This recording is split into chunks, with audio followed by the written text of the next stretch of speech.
Assalamualaikum hörmətli qarindaşlar. Şərq Türkistan sürgündü hökuməti televiziyasının xəbərlər proqramısını görüşənlərni qızğın qarşı alırıq. Döndə təfsili məzmunlarını diqqətinizə sunumuz. Şərq Türkistan sürgündü hökuməti Ürümçi qırğınçılığının 12 illiğini xatırlaş münasibəti bilan Ürümçi qırğınçılığında şəhid bolğan qarindaşlarımızı yad etiş, Xitayning irqiy qırğınçılığını lənətləş, xalqaradakı dövlətlərin Xitayning Şərq Türkistanda yürgüzüyotgan irqiy qırğınçılığı və Şərq Türkistanning Xitay tərəfindən besilingan zəmin deb e'tirof qilish, xalqaro cəmiyyətin Xitayning xalqaro jinoiy ishlar sud məhkəməsində jazolanishini qo'llash, Beijing 2022 yillik qishliq olimpik tantarbiya musobaqasini boykot qilishni talab qilish maqsadida dunyoning har qaysi joylarida axborot e'lon qilish, muxbirlarni kutib olish namoyishi olib bordi.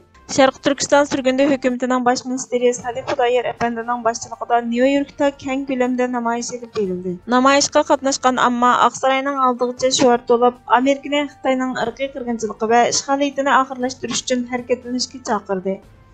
Baş ministerimiz Salih Xudoyer əfəndi ən aldı bilan Amerikaning mustaqilligining 245 yilligini təbrikledi və bayonotini mundaq davomlashtirdi. Biz bugun bu yerga 2009 yildagi Ürümçi qirg'inchiligining 12 yilligini xotirlash, Xitay tajovuzchilari tarafidan Şərq Türkistanda elib berilayotgan bütün irqiy qirg'inchiliklarni la'natlash uchun yig'ildik.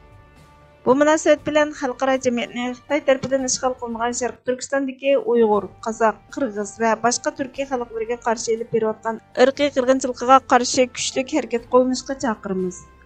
12 yil ilgari, ya'ni 2009 yili 7 oyning 5 kuni Xitoy tajovuzchilari Şərq Türkistonning poytaxti Ürümchida tinch yo'l bilan tuqqanlarning haq-huquqlarini talab qilgan namoyishchilarni va uning atrofida yashaydigan Uyg'ur qatorliq turkiy millatlarni qirg'in qildi. Bu qirg'inchilik Uyg'urlarning Xitoyning bostirish siyosatiga qarshi elib borgan tinch namoyish bilan boshlanib, qon to'kilish va qirg'inchilik bilan oxirlashdi. Xitoy rejimi ishg'ol kuchlarini ishlatib, Uyg'ur namoyishchilarini etib o'ldirdi va minglagan kishilarni xohlagancha qo'lga oldi. Ondan keyin Xitoy tajovuzchilari bu voqeani bahona qilib, 5-yil Ürümçi qirg'inchiligidan bir qancha oy o'tgandan keyin Uyg'urlarni qonunsiz tutqun qildi. Natijada keng ko'lamlik irqiy tozalash harakati boshlatib, tumanlagan begunoh Uyg'urlarni tutib, g'oyib qilib etdi. Pul muomala gazetining mo'ljallashicha 2009 yili 7 oyning o'ttirlarigacha taxminan 4000 odam qo'lga olingan. Ammo ba'zi shahidlarning isbot berishicha qo'lga olingan va yo'q qilib etilganlarning amaliy sonining 10 minglarcha ekanligi aytilgan. Ürümchining turmalari bak to'lib ketgan bo'lib, yangi qo'lga olinganlar Xalq ozodlik armiyasi amrida tutib turilgan. Qirg'inchilikdan keyin Sharq Turkistonning har qaysi joylarida to'rga chiqish, yonfon mulozimati va chegara sirtidagi xalqaro telefonlar to'silib, rayon ichi va sirtidagi uchurlarning eqishi cheklangan. Şərq Türkistan oxirida harbiy qamal qilindi va xalqaro jamiyat bu vahshiylikka qarshi harakat qilmag'achqa Xitoy rejimi ko'p yillardan buyon bostirish siyosatini bexraman yo'lga qo'ydi va irqiy qirg'inchilikni boshlab etdi. 12 yil o'tib ketdi. Şərq Türkistanning vaziyati Uyg'ur, Qozoq, Qirg'iz, O'zbek va boshqa turk millatlari uchun irqiy qirg'inchilikdan boshqa hech narsa emas edi. Afsuski, xalqaro jamiyat yanada harakat qila olmayotdi. Yaqinqi yillardan buyon Xitoy rejimi ishg'oliyat ostidagi Şərq Turkistonda Uyg'ur, Qozoq, Qirg'iz va boshqa turkiy xalqlarga qarata ochiq-oshkora va munozir talab qilmaydigan darajada irqiy qirg'inchilik jinoyati ishlamoqda. Xitoyning bulturqi o'zining oq toshliq kitobiga qaraganda taxminan 8 million odam jazo lagerlariga avatilgan. Millionlagan kishi uzun muddatli qamoq jazosiga hukm qilingan. Xitoy rejimiga ishlaydigan Xitoy tajovuzchilari Şərq Türkiston ayollariga bosqinchilik qilmoqda va ularning bu haqlarini majburiy tushirib etmoqda.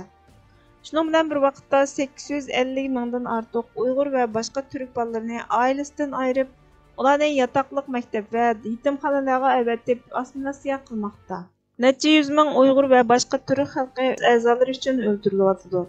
100 mingdan kishi dunyoning har qaysi joylariga eksport qilingan tovarlarni ishlab chiqaradigan Xitoy zavodlarida qul sifatida ishlatilyapti. 2021 yilning 5-idan boshlab Amerika hukumatı, Kanada, Gollandiya, Angliya, Litva, Belgiya va Chex parlamenti Xitoyning vahshiyligini rasmiy irqiy qirg'inchilik deb bekitdi. Biz Amerika va erkin davlatlardagi boshqa davlatlar qo'llangan simvollik harakatlardan mangu minnatdor bo'lsakmi, ular yetarli emas. Dunyoning kuchli ahamiyatli harakatlarning qilinmaganligi uchun har kuni Şərq Türkistonda shuncha ko'p insonning hayoti yo'q qilinayotdi. Biz xalqaro jamiyatni hargiz qayta yuz bermasin va'dasini saqlab qolishga, Birleşken Devletler Teşkilatı irqiy qirg'inchilik ahdnomasi va Birleşken Devletler Teşkilatı'nın mas'uliyatini qo'g'dash majburiyatini ado qilishga chaqiramiz.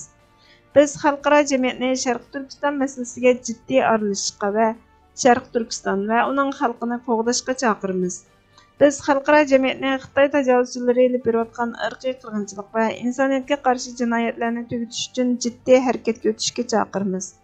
Biz xalqaro jamiyatni Xalqaro jinoiy ishlar sudidagi Xitoy jinoiy ishlar rahbarlari ustidan qilgan da'vosimizni qo'llash orqali Xalqaro jinoiy ishlar sud mahkamasiga Xitoy jinoyatchilariga qarshi parallel arz qilish bilan Sharq Turkiston va uning xalqining adolatga erishishiga yordam qilishga chaqiramiz. Biz xalqaro jamiyatni vijdoniy va axloqiy qoidalarga amal qilishga, Beijing 2022 yillik Olimpik tantarbiya musobaqasini boykot qilishga chaqiramiz. Shundaqla Xitoyning irqiy qirg'inchiligidan qochgan Uyg'ur qatorliq musofirlarga siyosiy panohlik berishga chaqiramiz. Biz yana xalqaro jamiyatni Xitoy tajovuzchilariga qarshi siyosiy va iqtisodiy jazo yurgizishga chaqiramiz. Shuning bilan bir vaqtda Sharq Turkistonni besilgan davlat deb e'tirof qilishga va Sharq Turkiston xalqini asirga tushgan millat deb tanishga chaqiramiz. Sharq Turkiston xalqi uzundan buyon xalqarodan yordam talab qilib kelyotdi. Biz xalqaro jamiyatning kechikmasdan bizga yordam qilishni o'tinamiz.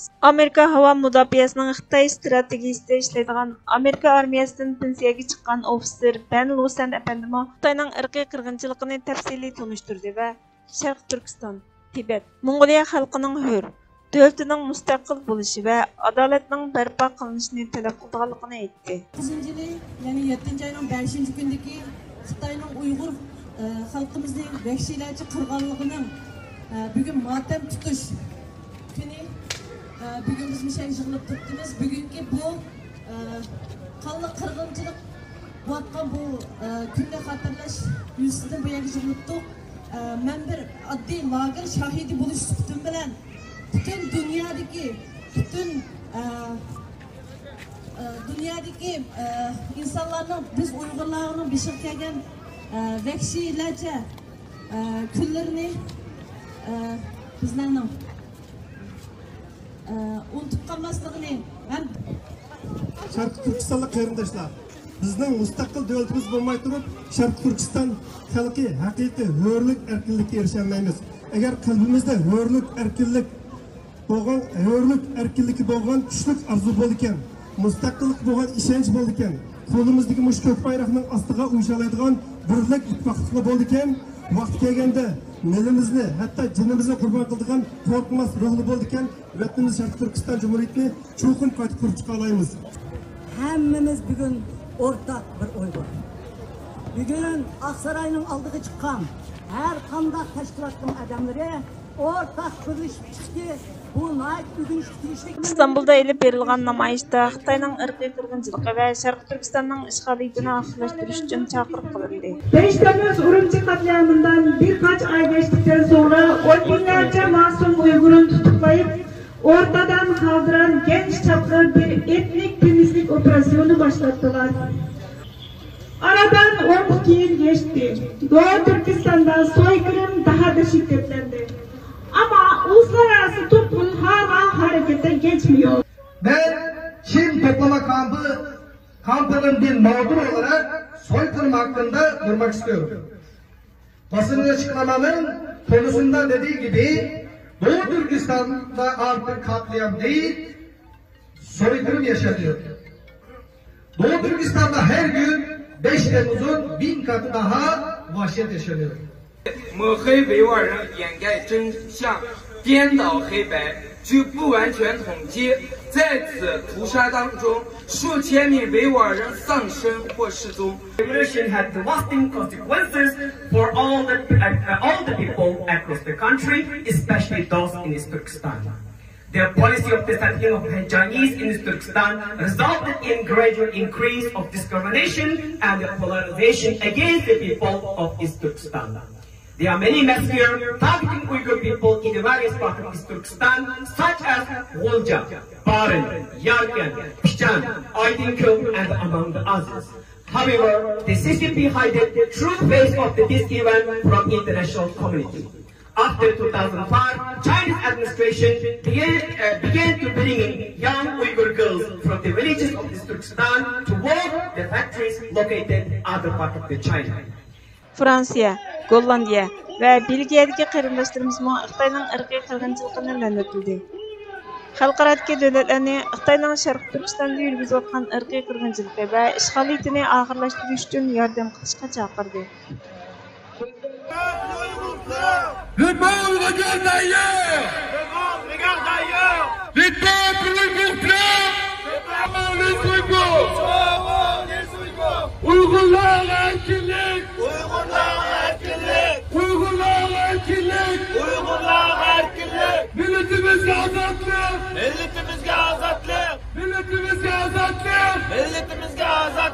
Halkımızga hürriyet.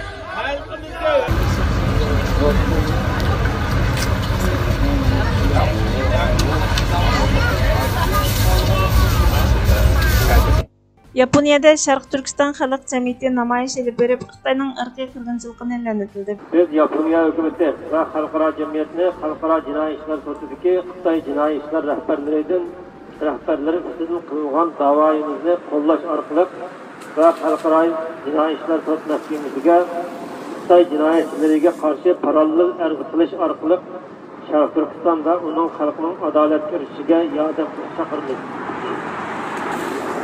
Biz Yaponiya hukumati va xalqaro jamiyatni ijtimoiy va axloqiy qoidalarga amal qilishga va Beijing 2022 yillik Olimpik san'at musobaqasini boyqotishga chaqiramiz.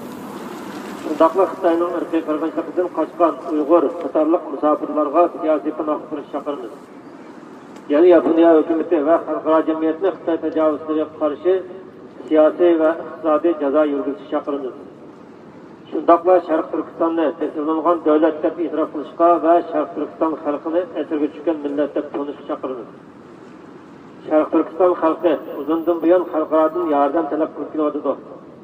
Biz Yaponiya hukumati va xalqaro jamiyatning kechikishdan burun bizga yordam qilishini o'tinamiz. Sharq Turkiston sürgündü hükümeti Twitter hesabida Amerika Qo'shma Shtatlari va uning xalqining Sharq Turkiston xalqining qiyin vaqtlarda yordam qilganligiga rahmat aytdi va amerikalik do'stlarning mustaqillik kunini tabriklab, mustaqilligining mangulik bo'lishini umid qilganligini bildirdi. G'azi Mustafa Kemal Atatürk bir kuni chorasiz qolgan vaqtingizda hech kimdan chora kutmang. Chorani o'zingiz qiling. Umidsiz ahvol yo'q. Umidsiz inson bor. Men hech bir zaman umidsizlanmadim degan va bu umidning birlikning natijasida g'oyat zo'r dushmanning ustidan g'olib kelgan.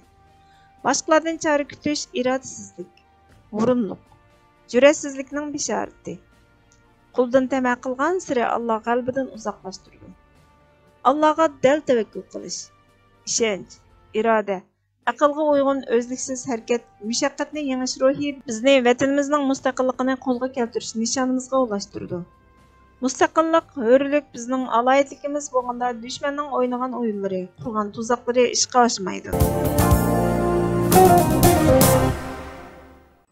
Hurmatli ko'ruvchilar, xabarlarimizni ko'rganlar uchun ko'p rahmat. Kelar qitimli programmamiz ko'rishguncha Allohga omonat bo'lgaysizlar.